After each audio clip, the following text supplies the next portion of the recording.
السلام علیکم معزز ویورز۔ اس قسط کے آغاز میں سعادتین جاودار قبیلے میں اسلحان کے پاس پہنچ جاتا ہے اور کہتا ہے مجھے امید ہے آپ کے پاس کچھ وقت ہوگا میرے لیے۔ اسلحان کہتی ہے میں ریاست کے امیر کو کیسے انکار کر سکتی ہوں۔ سعادتین کہتا ہے میں یہاں اپنی منگیتر کو ملنے آیا ہوں۔ اسلحان کہتی ہے تو پھر آپ کو یہاں نہیں آنا چاہیے تھا۔ اسلحان کے انکار کے بعد سعادتین اسے دھمکی دیتا ہے تم جانتی ہو تمہارے اور اس قبیلے کا انجام کیا ہوگا۔ دوسری جانب ارطغرل اور ترگت اکٹھے بیٹھے ہوئے تھے۔ ارطغرل اسلحان خاتون کے بارے میں کہتا ہے آپ کی شادی اس کے ساتھ ہوگی۔ ترگت کہتا ہے اس کی شادی تو سعادتین کے ساتھ ہونے والی ہے۔ ارطغرل کہتا ہے وہ امیر سعادتین سے شادی نہیں کرنا چاہتی۔ اس کے بعد ترگت رضامند ہو جاتا ہے اور کہتا ہے میں دونوں قبیلوں کی بھلائی کی خاطر یہ شادی کرنے کو تیار ہوں۔ پھر ارطغرل اس کا شکریہ ادا کرتا ہے۔ دوسری جانب اسلحان انگوٹھی اتار کر کہتی ہے میں یہ منگنی ختم کرتی ہوں۔ سعادتین دھمکی دیتے ہوئے کہتا ہے یہ تمہیں وقت بتائے گا کہ تم نے کیا کھویا ہے اور آگے تمہارے ساتھ کیا ہوگا۔ اس کے بعد سعادتین وہاں سے چلا جاتا ہے۔ دوسری طرف ارطغرل حیمہ خاتون اور حلیمہ سے کہتا ہے میں اسلحان کی شادی ترگت سے کرانا چاہتا ہوں۔ میں نے ترگت سے بات کی ہے، اگر اسلحان نے ہاں کر دی تو ترگت شادی کرنے کے لیے تیار ہے۔ حلیمہ سے کہتا ہے اب تم اسلحان سے اس بارے میں بات کرو گی۔ حلیمہ کہتی ہے امیر سعادتین کا کیا ہوگا، وہ تو اسلحان کے پیچھے پڑ جائے گا۔ ارطغرل کہتا ہے ترگت ایک مضبوط آدمی ہے، وہ سعادتین سے نمٹ لے گا۔ دوسری جانب کمانڈر نیکولس خط پڑھتے ہوئے کیترینا سے کہتا ہے ہمارے شہنشاہ نے کہا ہے ٹیکس دے کر ترکوں سے صلح کرو، اور مذاکرات کے لیے کمانڈر آرس کو انہوں نے بھیجا ہے۔ کیترینا کہتی ہے شہنشاہ نے اچھا فیصلہ کیا ہے۔ پھر وہیں ایک سپاہی آ کر کمانڈر نیکولس سے کہتا ہے ایک ترک آیا ہے جناب۔ کمانڈر نیکولس کہتا ہے اندر آنے دو اسے۔ دوسری طرف جاودار قبیلے میں اسلحان کے پاس حیمہ خاتون اور حلیمہ پہنچ جاتی ہیں۔ حیمہ خاتون کہتی ہے اب تمہیں ایک شیر کی ضرورت ہے جو سعادتین کے آگے کھڑا ہو سکے۔ اسلحان کہتی ہے میں نے امیر سعادتین سے منگنی توڑ دی ہے، اب کون مجھ سے شادی کرے گا۔ حیمہ خاتون کہتی ہے ترگت۔ یہ سن کر اسلحان سوچنے لگ جاتی ہے۔ دوسری جانب حکیم ارتو کمانڈر نیکولس کے پاس پہنچ جاتا ہے اور وہاں چولپن کو دیکھ کر حیران رہ جاتا ہے۔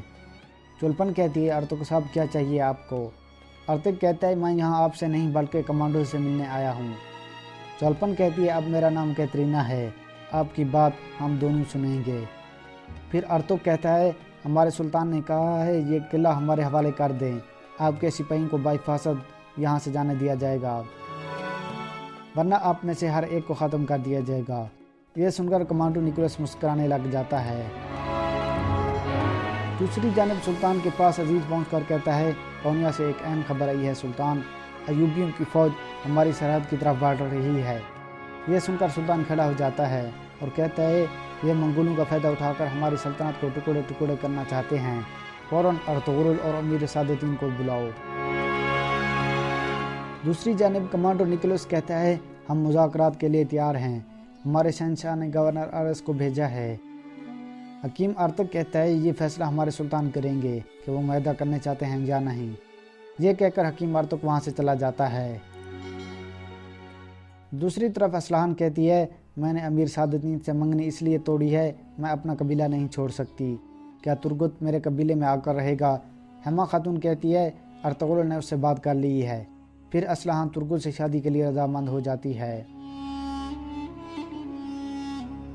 دوسری طرف کمانڈر نیکولس کیترینا سے کہتا ہے سلطان مذاکرات کے لیے امیر سعادتین اور ارطغرل کو بھیجے گا، میں انہیں اپنے قلعے میں مار دوں گا۔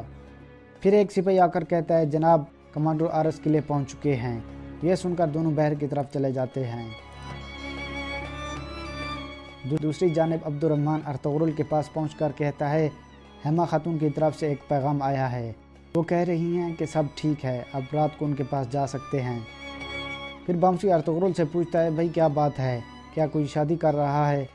ارطغرل کہتا ہے جی ہاں، ترگت کر رہا ہے۔ پھر وہیں سعادتین پہنچ جاتا ہے۔ بامسی اور ترگت وہاں سے چلے جاتے ہیں۔ سعادتین ارطغرل سے کہتا ہے تم نے اسلحان کے ذہن میں زہر بھرا ہے، تمہاری وجہ سے وہ مجھ سے شادی نہیں کرنا چاہتی۔ ارطغرل کہتا ہے ہر آدمی کو اسلحان کے اس فیصلے پر رضامند ہونا چاہیے، اس میں آپ کا قصور ہے نہ کہ میرا۔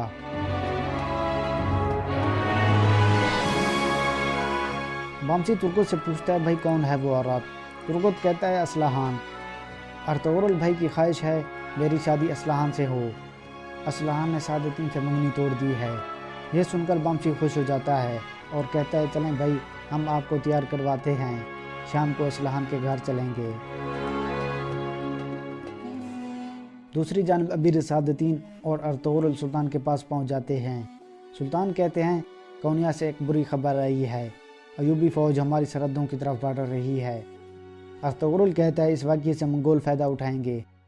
سعادتین کہتا ہے ہمیں اپنی فوج اتارنی ہوگی، جنگ ہمیں لازمی کرنا ہوگی۔ سلطان کہتا ہے مسئلہ جنگ کا نہیں ہے بلکہ مسئلہ عالم اسلام کا ہے، جہاں مسلمان آپس میں لڑ رہے ہیں۔ اتنے میں سلطان کے پاس حکیم ارطغرل پہنچ جاتا ہے۔ ارطغرل کہتا ہے میں نے آپ کا پیغام پہنچا دیا ہے، وہ ایک معاہدہ کرنا چاہتے ہیں۔ شہنشاہ نے ایک کمانڈر کو پورے اختیار کے ساتھ بھیجا ہے۔ دوسری طرف کمانڈر ارس قلعے میں پہنچ چکا تھا۔ کمانڈر نکولس کہتا ہے آپ ہمارے قلعے میں آ کر ہمیں شرف بخشا ہے۔ ارس کہتا ہے تمہیں پتہ ہے شرف کسے کہتے ہیں؟ اس کا مطلب ہے اپنے کمانڈر سے وفادار رہنا۔